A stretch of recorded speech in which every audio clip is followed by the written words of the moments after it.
Hey, what's up everybody? Welcome back to the channel. Today I'm back out here at the Lake Wilson Reservoir in Oahu. I'm going to be doing an unsponsored and unbiased test and review of my new Wilderness Systems Recon 120 that I just picked up a couple days ago. So first I'm going to walk you through all of the features of this kayak, and then we're going to come back out here to the water and I'm going to do a review. I'm going to show you what it's like to paddle it, then I'm going to stand on it and test fishing on it. So let's jump back off the water so I can show you the features of this kayak, and then I'll see you back here in a minute for the review. We're gonna start at the front and work our way back, showing you the features of this kayak. So at the very front, there is a rigid handle that is bolted in to the hull.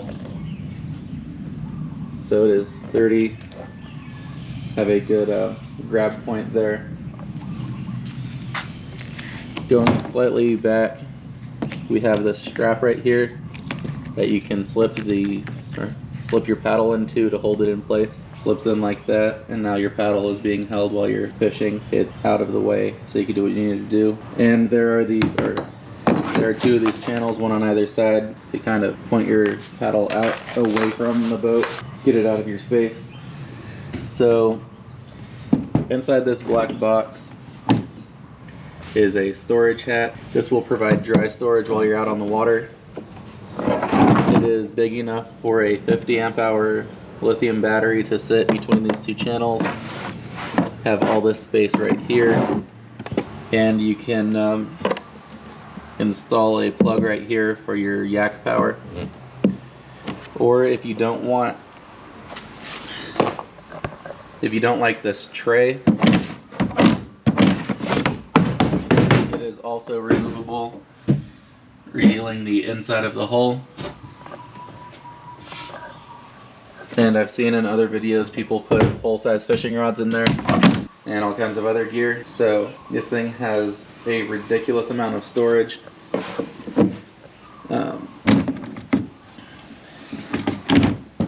The lid is held down by these Jeep style clips. If you've ever seen a Jeep Wrangler, this is same kind of little strap that holds their hood down. Moving back, we have adjustable foot pedals, pretty standard on sit-on kayaks. But then we also have this right here. This is a channel that goes all the way through to the bottom of the kayak. This piece unbolts, and then there's a plate on the bottom that unbolts, and you can install the pedal drive system that's available for this kayak. And it has the pre-installed mounting points right here. Just take these screws out and then you can mount the pedal drive. Moving a little bit further back, it does have these grip pads right here for standing.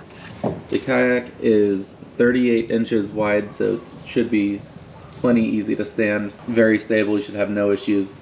We will show that when we're back on the water. And moving back to the seat, it does have a premium seat that is raised. This one sits several inches higher than the seat on my Pelican Catch 110.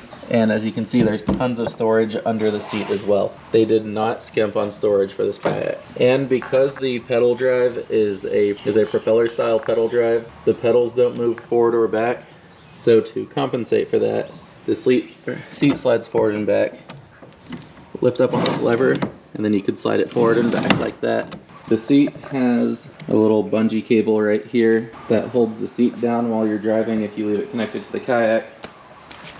To take the seat off, you just undo one of these on either side on the front, and it just slides out from the back bracket. So this kayak is lacking recessed rod holders, but that's not a problem when you have your kayak crate. Again, there is a crazy amount of storage in the back of the kayak. So even the largest kayak crates can fit back here with no problems. I have this one set up with 4 rod holders. This is a Klein Tools 17-quart cooler. So the inside is still sealed and able to be used as a cooler or as a kayak crate. And it has dry storage right here for, I have my multi-tool in there right now, but you can use that for your wallet and keys while you're out on the water. Keep them safe.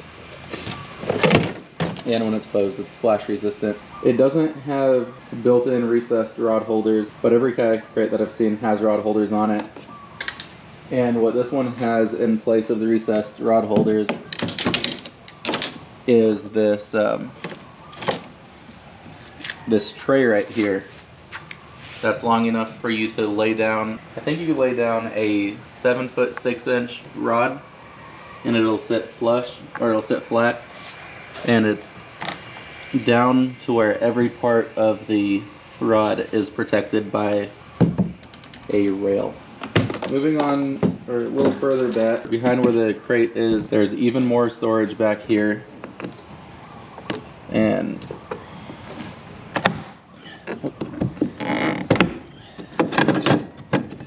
there's a little hatch right here that opens up and gives you access to the inside of the kayak. I'm not sure if you can see that, but there are these two tubes installed right there.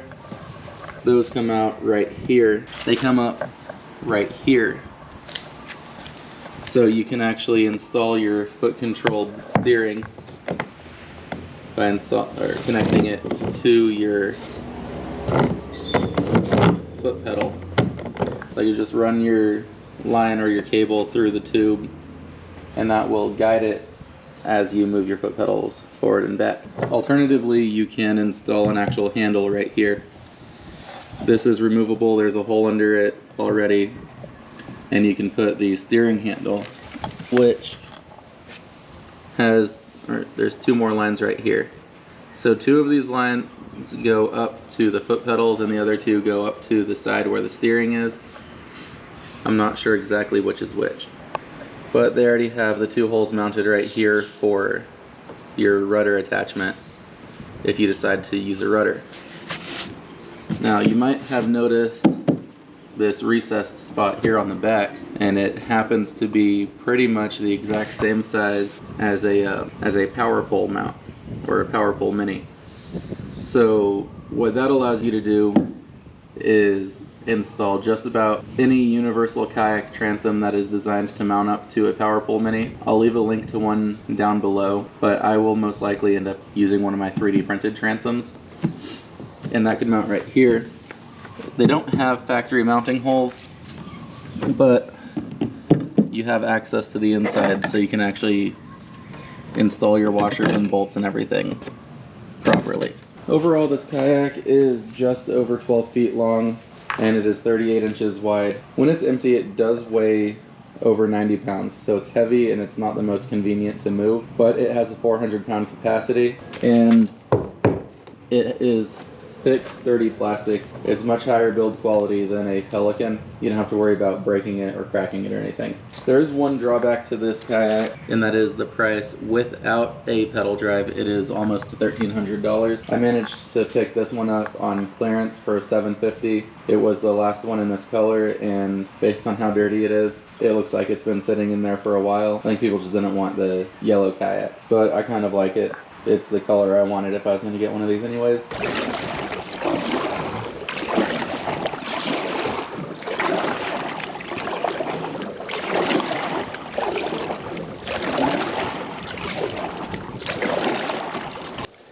Okay, so I've been paddling this thing around for about 20 minutes now, and so far my first impression is, even for as wide as this thing is, at 38 inches wide, it paddles really smoothly. Like, paddling this is easier than paddling the Kaku Voodoo that I have. I mean, it's not gonna paddle as easily or as quickly as the FS10, but the FS10 is considerably smaller and a lot less stable. As far as factory seats go, this is definitely the most comfortable kayak seat that I've sat in without having to make any changes to it.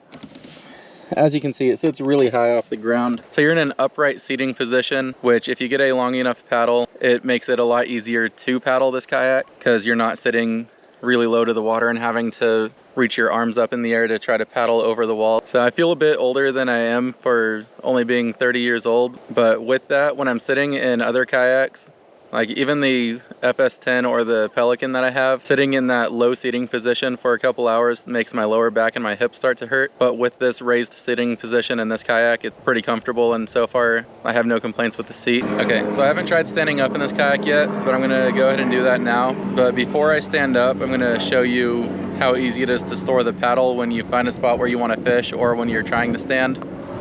So as you can see, there's that strap up there on the front, and the paddle just slips under it and then sits in either that channel with the back hanging over the edge, or you can set it in the middle channel and then it sits right here with the back of the paddle on the kayak, but that does kind of cut into your foot room.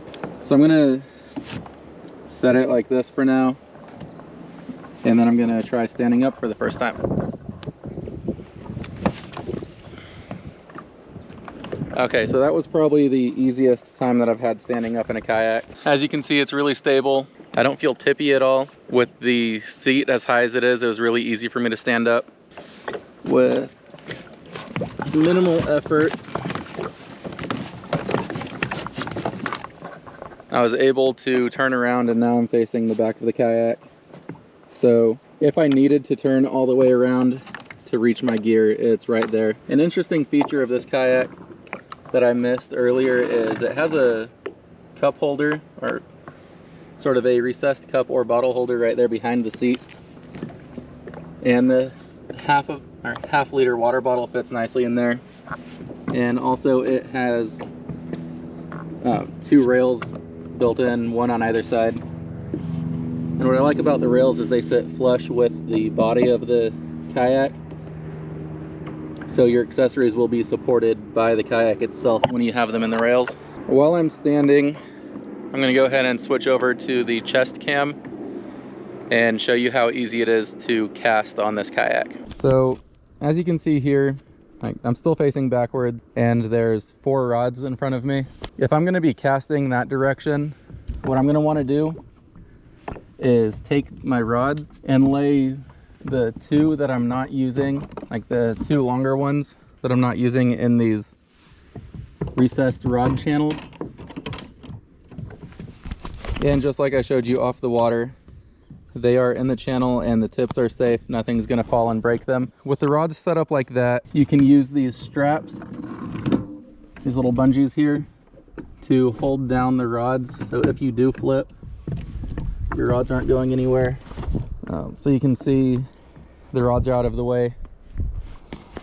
And I did all that while standing backwards on the kayak, and it didn't feel unstable or like I was gonna fall over at all. Let's give it a couple casts and see how it feels.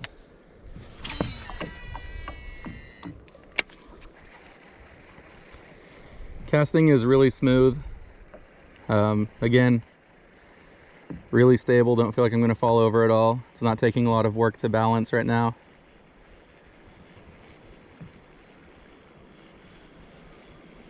I don't know if this is the right bait choice, but it was already tied on when I got here, so.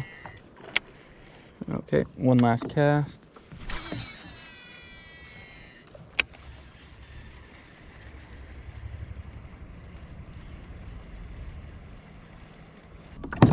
All right, let's go ahead and get turned around here.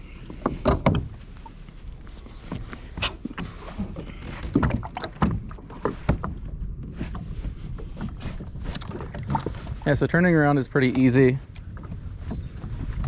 And if you need to, while you're standing,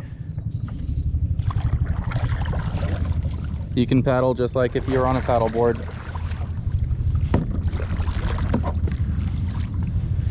So if you've been out on the water all day and you're tired of sitting, or you just need to make a quick adjustment while you're fishing, just set your rod down and then you can keep paddling. Honestly, this feels a little bit better than paddling sitting down, and I'm staying a lot drier because the paddle's not splashing all over me. This padding down here on the kayak feels comfortable enough to stand barefoot. My feet don't hurt. It's a wide enough foot position to where you feel stable. It's real easy to maintain your balance.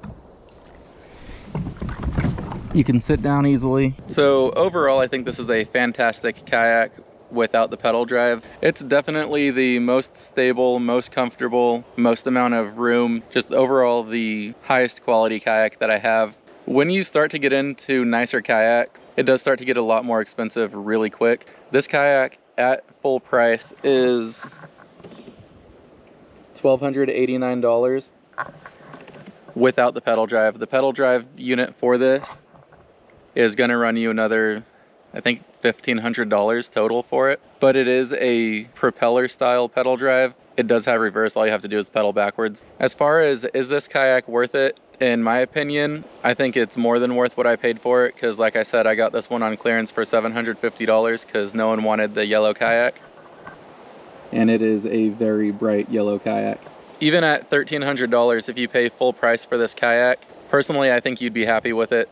It's a kayak that will last you for years, and it's got enough space on it and enough customizability that you can make it your perfect tournament fishing kayak, or just a good casual fishing kayak if you want to go out and hit the water. So I hope you guys enjoyed this video or found it helpful. If you end up buying one of these kayaks, leave a comment down below and let me know what you think about it, and I will catch you guys on the next one.